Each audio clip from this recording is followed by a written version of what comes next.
Maître Cheikh Oumar Konaré, le 15 mars, le procès de Sanogo et co-accusés a été vidé par un relax. On crie au scandale, à l'application d'une loi d'entente nationale, mais taillée sur mesure. Est-ce à dire que vos clients ont bénéficié aussi de la présence des militaires au pouvoir? Vous savez, cette affaire ne tombe pas du ciel.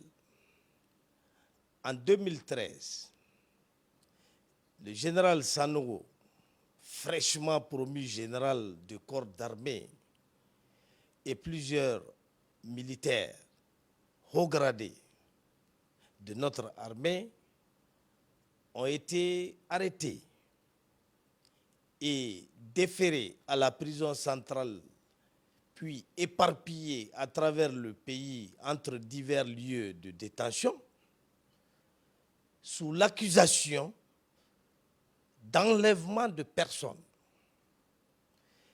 puis sous l'accusation d'assassinat commis sur 21 commandos parachutistes, communément appelés Bérets Rouges.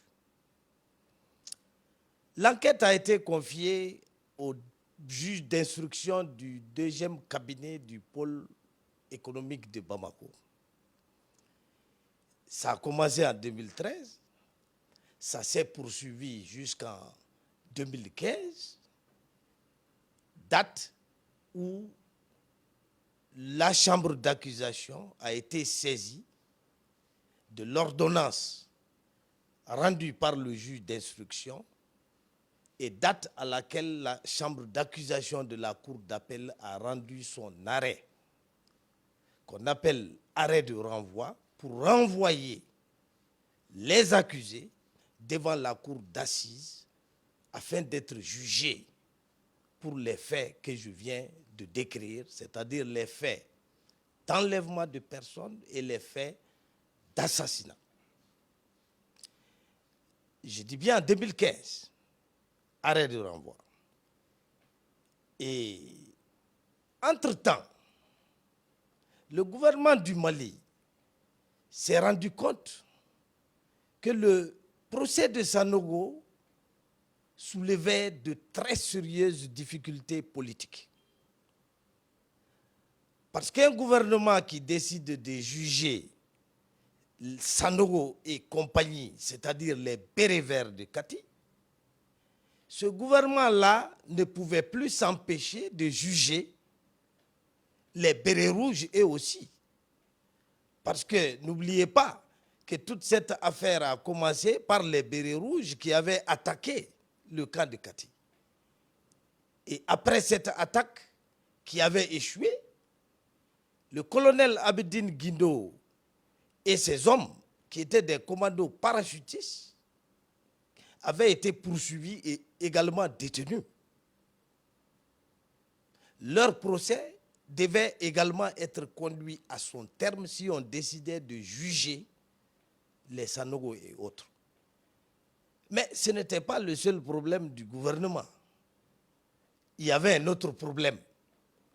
Parce qu'il y avait les rebelles de la coordination des mouvements de l'Azawad qui s'étaient soulevés contre l'État du Mali et qui, en 2012, avaient envahi le nord du Mali, l'avaient mis en coupe réglée, l'avaient mis sous domination séparato-terroriste. Et finalement, ces rebelles-là avaient signé un accord de paix, dit accord pour la paix et la réconciliation issu du processus d'Alger. Ça, c'était en juin 2015 également. Alors, si vous jugez Sanogo et autres, il vous faut juger aussi les bérets rouges. Et si vous jugez les bérets rouges, vous ne pouvez pas ne pas juger les rebelles de la coordination des mouvements de l'Azawad qui avaient commis ce qu'on appelle un crime de trahison. Parce que le code pénal dit sera puni de mort pour trahison tout Malien qui porte les armes contre le Mali. Donc, un gouvernement chargé de juger tous ces groupes militaires, mais qu'est-ce qu'il va lui rester comme armée? Est-ce qu'il a même le pouvoir de juger tous ces groupes-là, étant donné qu'il n'a même pas de contrôle sur le Nord ni sur les rebelles du Nord? C'est pourquoi, contraint et forcé, mais aussi encouragé par la communauté internationale, le gouvernement a décidé d'offrir le pardon de la nation à l'ensemble des hommes armés ou des hommes ou des militaires dont les dossiers étaient concernés par la période de trouble de 2012. C'est ainsi que le gouvernement a initié en 2019 une loi dite d'entente nationale. Une loi est une loi. Elle est votée par l'Assemblée nationale, promulguée par le président de la République, qui est le premier magistrat du pays, et publiée au journal officiel. Au même titre que toutes les autres lois, la loi d'entente nationale a été prise, promulguée, publiée, et donc les juges n'ont pas d'autre mission que d'appliquer la loi. Les juges ne doivent pas et n'ont pas pour mission de se prononcer sur la stupidité ou l'intelligence d'une loi. Les juges ont pour seule mission d'appliquer la loi, quelle qu'elle soit. C'est pourquoi la loi d'entente nationale a été soulevée par les défenseurs des accusés dans l'affaire Sanogo pour être appliquée. Et que dit cette loi? Cette loi dit en son article 1er que ceux qui sont concernés par la rébellion armée au nord peuvent bénéficier de l'amnistie, c'est-à-dire du pardon de la nation. En son article 3, la loi précise que ceux qui ne sont pas concernés par les problèmes du Nord, mais qui ont commis des crimes ou qui ont commis des délits ou auxquels on reproche des crimes ou des délits commis lors des événements de 2012 bénéficient du pardon de la nation. Et le pardon de la nation se manifeste comment? Lorsque votre dossier se trouve au niveau du procureur de la République, la loi demande au procureur de la République de classer le dossier. Sans suite, c'est terminé. Lorsque votre dossier se trouve entre les mains des juges d'instruction, la loi d'entente nationale demande aux juges d'instruction de rendre une ordonnance de non-lieu. Lorsque votre dossier se trouve entre les mains de la chambre d'accusation qui est la juridiction d'instruction de deuxième degré, la loi demande à la chambre d'accusation de rendre une ordonnance, un arrêt de non-lieu. Lorsque votre dossier se trouve en phase de jugement devant un tribunal correctionnel, donc ça c'est pour les délits, la loi demande au tribunal de rendre un jugement de relax, c'est-à-dire de dire non coupable tous ceux qui sont poursuivis. Et lorsque vous devez être jugé devant une cour d'assises pour quelque crime que ce soit visé par la loi d'entente nationale, comme c'est le cas ici, la loi d'entente nationale demande au juge de la cour d'assises de prononcer un acquittement. C'est ce qui fait que dans le procès des Sanogo et autres, le 11 mars, la défense ainsi que le parquet général, représenté par le procureur général lui-même, ont demandé l'acquittement au bénéfice de la loi d'entente nationale, parce que les faits qui leur sont reprochés aux accusés se sont produits conformément à l'article 3 de la loi dans la foulée des événements de 2012. Donc c'est ainsi que les juges de la cour d'assises ont accédé à la plaidoirie de la défense ainsi qu'aux réquisitions du ministère public pour déclarer qu'effectivement, dans le dossier des Sanogo, la loi d'entente trouvait application et en conséquence, les juges ont prononcé l'acquittement des accusés au bénéfice de cette loi. Maintenant, ce que vous devez savoir, ou ce dont vous devez vous souvenir, c'est que le 11 mars, quand le procès s'est ouvert, les parties civiles constituées en collectif se sont présentés à la barre. Les parties civiles, ce sont les plaignants, c'est-à-dire les personnes dont les parents sont décédés et dont le décès est reproché aux accusés. Le collectif des parties civiles s'est donc présenté à la barre pour annoncer qu'il avait déjà trouvé un accord d'indemnisation avec le gouvernement de la République du Mali, que cette indemnisation était effective et qu'il se retirait du procès. Le collectif s'est donc désisté de sa constitution de partie civile. Tous les parents des 21 bérets rouges décédés se sont retirés du procès pour avoir été indemnisés.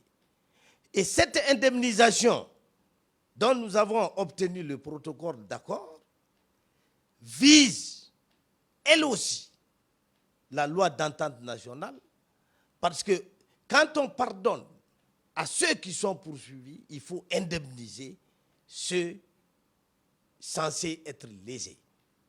Maître Konaré, pensez-vous que la justice a été rendue avec l'application de cette loi d'entente nationale? Parce que certains observateurs pensent même que si la partie civile a désisté, l'action publique devait prévaloir. L'action publique ne continue pas parce que la loi demande aux juges de déclarer l'action publique éteinte. Donc c'est la loi qui a été appliquée. Les gens confondent les notions. Supposons que moi je poursuive quelqu'un pour escroquerie. La personne m'a pris de l'argent en me promettant un visa. Elle a pris mon argent, elle n'a pas pu me trouver le visa. Moi, je poursuis cette personne devant le procureur, devant le tribunal correctionnel. Mais entre-temps, moi, je reçois restitution de ce que je lui avais payé. Je viens dire au tribunal, je me désiste. D'accord? Le tribunal peut très bien prendre acte de mon désistement en tant que plaignant, mais le procureur dit, moi, je continue de poursuivre parce que cette personne-là a troublé l'ordre social. Je maintiens les poursuites contre le prévenu. Ça, c'est le droit du procureur. Mais quand la loi dit, monsieur le procureur, en raison de telle cause, si telle personne vient devant vous, votre action doit être déclarée éteinte. C'est la loi qui a demandé au juge de déclarer l'action du procureur éteinte pour des raisons d'intérêt national. Donc c'est la loi qui a éteint l'action publique. Ce n'est pas les juges qui ont éteint l'action publique. Les juges n'ont fait qu'appliquer la volonté du législateur. Maître Konaré, en tant qu'analyste politique, là on va ôter votre casquette d'avocat. Une loi est une loi, c'est vrai. Mais est-ce que les législateurs n'ont pas fauté en votant cette loi dans un pays comme le Mali? Est-ce que ça n'ouvre pas la porte à toutes les formes de dérive? Je ne crois pas. Au contraire, j'estime que cette loi va permettre de panser les plaies de la nation. Vous savez, les bérets rouges qui sont morts sont nos frères. Ce sont des Maliens. Tous ceux qui sont morts, moi je ne les connais pas, mais j'ai de la compassion pour leur famille. Pour moi, ce sont des Maliens qui sont morts. Mais le fait que des Maliens soient morts ne signifie pas que ceux qui sont poursuivis sont les coupables. Vous oubliez qu'en droit, il y a ce qu'on appelle le principe de présomption d'innocence.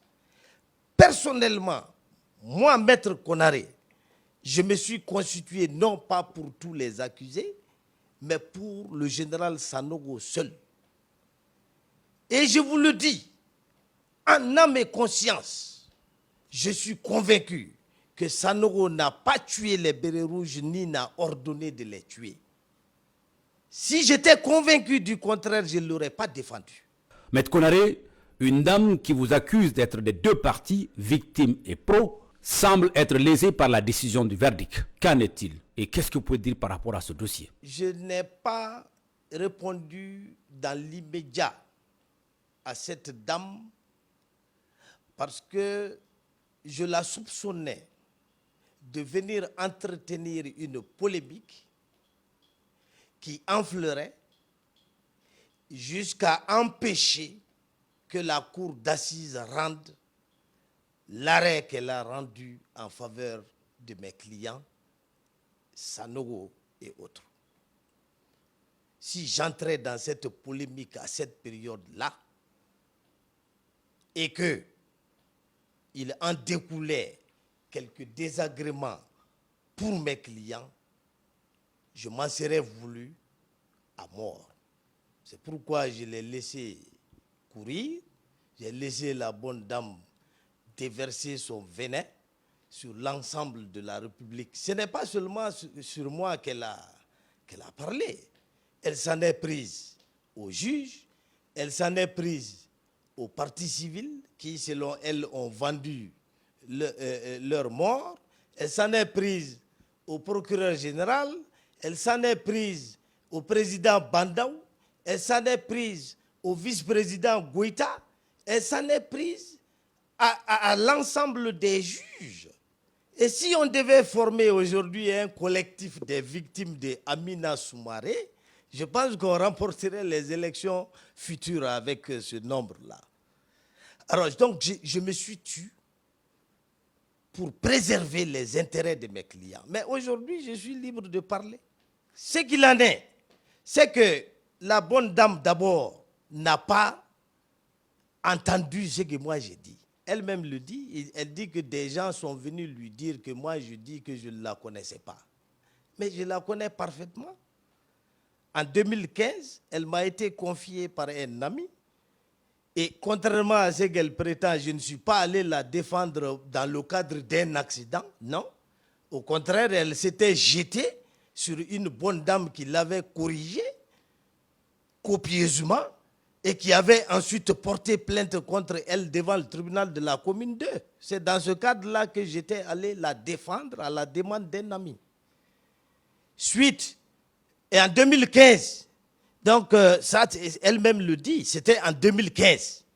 Et en 2015, l'arrêt de renvoi des Sanogo et autres était déjà pris. Autrement dit, lorsqu'elle me parlait de son cas de viol, la chambre, le juge d'instruction avait déjà terminé l'enquête par rapport au cas des Sanogo qui sont poursuivis plutôt pour assassinat et enlèvement. Non seulement le juge d'instruction avait terminé, la chambre d'accusation aussi avait rendu déjà son arrêt. Donc personne d'autre ne pouvait entrer dans le dossier des Sanogo si cette personne n'y était pas déjà entrée au début de la procédure. Ça, c'est un premier aspect. Donc, je ne pouvais pas, étant le deuxième avocat constitué au profit de Sanogo depuis 2013, au lendemain de son arrestation, moi, je ne pouvais pas prendre un dossier de quelqu'un qui venait 2 ans plus tard, alors que l'arrêt de renvoi était déjà pris. Je ne pouvais pas prendre le dossier de cette personne contre les mêmes Sanogo. Et si je le faisais, à supposer que j'ai je tente de le faire. Je vais adresser ma demande de constitution à quel juge? Je suis dans le dossier de Sanogo avec près de 15 avocats. Vous me voyez, moi, venir avec une lettre de constitution d'une dame contre les mêmes Sanogo que j'ai assisté pendant tout le long de l'instruction? Je serai immédiatement traduit en conseil de discipline. Mais ce n'est pas tout. La bonne dame prétend qu'elle m'a remis un dossier et que j'aurais utilisé pour défendre Sanogo. Elle prétend avoir été violée. Sanogo et autres sont poursuivis pour assassinat. Comment moi je peux utiliser un dossier de viol pour venir défendre des gens qui sont poursuivis pour assassinat? Vous voulez que je vienne aggraver leur sort ou bien? Mieux que ça, lorsqu'on constitue un avocat, ce n'est pas verbalement. Soit il y a une convention que vous signez au terme de laquelle l'avocat accepte de vous défendre, soit vous avez payé à l'avocat une somme qu'on appelle honoraire en vertu de laquelle il accepte de vous défendre. Je mets la dame au défi de sortir une seule convention ou un seul reçu de paiement à ma personne. Je vais vous dire, elle m'a simplement parlé du fait qu'elle aurait été arrêtée et violée par des militaires. Elle n'a pas parlé de Sanogo. J'ai dit, ah bon, mais tu peux m'envoyer le dossier, on va voir.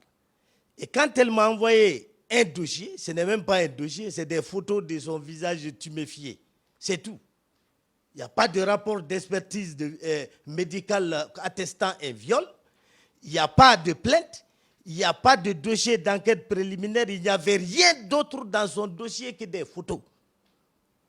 J'ai dit, mais si tu prétends avoir été violé, est-ce que tu connais tes violeurs? Elle dit non, que c'est des militaires. J'ai dit, ben, moi, je te conseille d'aller voir au niveau de la commission Vérité, Justice et Réconciliation là, qui était en cours à ses balbutiements. Et donc, d'aller voir à ce niveau-là si tu peux obtenir une indemnisation. Mais ne connaissant pas ceux qui t'ont violé, je ne vois pas comment tu peux mener à bien cette procédure-là. Et c'est sur ces entrefaites qu'on s'est séparés. Je ne me suis jamais engagé à la défendre. Elle ne m'a pas payé un franc pour la défendre. Et je ne pouvais même pas la défendre dans le dossier des Sanogo où elle n'était pas partie civile. Jamais elle n'a porté plainte contre l'un quelconque des accusés. Ces accusés-là sont poursuivis pour enlèvement et assassinat. Elle se plaint de viol. La cour d'assises est saisie de ce qu'on appelle un arrêt de renvoi. Tous les faits et les personnes qui ne figurent pas dans cet arrêt ne peuvent plus être concernés par ce procès. En 2016, à Sikasso, quand nous étions partis pour la première ouverture du procès de Sanogo, la dame était là, était citée comme témoin. Mes confrères, Maître Tchesolo Konare et Maître Mamata Touré, vous l'ont dit. Elle était citée comme témoin.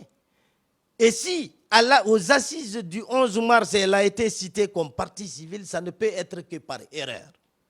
Pour la bonne raison que rien dans le dossier ne permet d'attester qu'elle a porté une plainte contre les accusés, qui ne sont pas, je le rappelle, poursuivis pour viol, mais plutôt pour assassinat.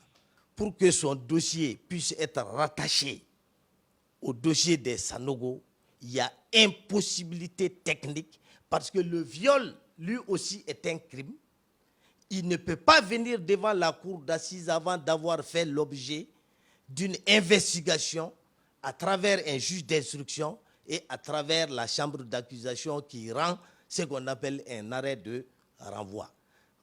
Si devant la juridiction correctionnelle, pour escroquerie, pour vol ou autre, les petits délits, vous pouvez vous présenter à la barre avant les réquisitions du ministère public pour dire que vous êtes victime du délit commis par la personne poursuivie, cela n'est pas possible devant la cour d'assises parce que la cour d'assises ne statue que sur des faits qui ont déjà été investigués par le juge d'instruction et qui ont ensuite fait l'objet d'un arrêt rendu par la chambre d'accusation qui est la juridiction d'instruction de deuxième degré. La dame n'est pas partie civile et les parties civiles ont signé un protocole d'accord avec le gouvernement, elle n'a pas été appelée. Tout simplement parce qu'elle n'est pas partie civile. Si elle cherche de l'argent, si elle cherche un nom, qu'elle aille les chercher là où elle veut, mais pas sur le dos des accusés, ni sur le dos de Maître Konaré. Maître Cheikh Oumar Konaré, au sortir de cette affaire, est-ce qu'il n'y aura pas trouble dans la démocratie ou dans la justice de notre pays si on va prendre jurisprudence sur ce qui vient de se passer? Je ne le crois pas. Toute nation traverse des périodes de troubles. Et à certains moments, la nation doit pardonner. Et ça, c'est un combat que je n'ai pas cessé de mener depuis des années. La réconciliation des cœurs et des esprits, le pardon national. Ce pardon est aujourd'hui une nécessité pour l'État malien, pour la bonne raison que c'est vrai, nous avons un pays déchiré, mais en plus, l'État n'a même pas les moyens d'appliquer la loi à tous. Si vous châtiez tel groupe, un autre groupe va se présenter que vous n'avez pas les moyens de châtier. Est-ce que c'est cela que vous voulez? Si on reprime, si on juge, Sanoro, il faut juger les bérets rouges. Et si on juge les bérets rouges, il faut juger les rebelles. Et si on juge les rebelles, il faut juger les terroristes. Vous croyez que l'État a ces moyens-là? L'État n'a pas ces moyens. Et donc, jusqu'à ce que l'État soit fort, il faut trouver les moyens de préserver ce qui peut l'être de notre tissu national déjà fortement abîmé. C'est ça le sens de la loi d'entente nationale. Moi, je n'étais pas député quand on la prenait. Mais je suis sûr que cette loi sera bonne pour la survie de l'État malien. Pas seulement des citoyens, mais même du territoire. Parce que si nous ne nous réconcilions pas, si nous ne réalisons pas l'unité nationale, nous allons disparaître tout bonnement. Mes enfants, Maître Cheikh Oumar Konaré, pardonnons oui, mais pardonner sans rendre justice ne créerait-il pas d'autres rébellions sur l'ensemble du pays? Si l'on sait que le pardon sans justice engendre la vengeance engendre la guerre engendre le déséquilibre d'une nation. La justice est rendue sur la base d'une loi. Quand la loi éteint les poursuites, il n'y a plus de justice à rendre. Au contraire, appliquer la loi, c'est ça qui est rendre justice. La loi dit par exemple que le bourreau n'est coupable de rien. C'est-à-dire celui qui est chargé de vous couper la tête lorsque vous êtes condamné à mort ne peut pas être poursuivi pour meurtre parce qu'il a agi sur ordre de la loi et le commandement de l'autorité légitime. Et pourtant, il a tué. Mais c'est la loi qui lui pardonne. Celui qui, au moment de tuer son frère, était sous le coup de la démence, c'est-à-dire de la folie, celui-là, la loi dit qu'il n'a commis ni crime ni délit. Pourtant, il a tué, mais c'est la loi qui lui pardonne. Donc, c'est la loi qui crée l'infraction, qui crée la peine et qui offre le pardon.